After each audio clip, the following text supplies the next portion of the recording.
Isang mapagpalang gabi na naman mga kapatid, no?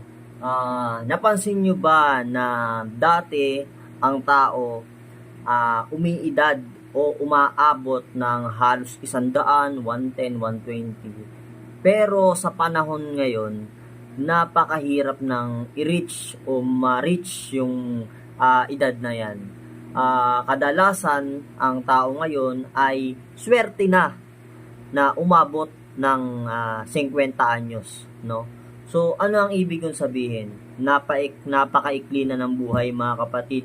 So, dapat ang buhay natin ay i-focus lang natin sa mga bagay na sobrang talagang napakahalaga sa atin, no?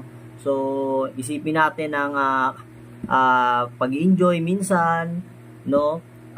Kasama mga mahal sa buhay, at wag mong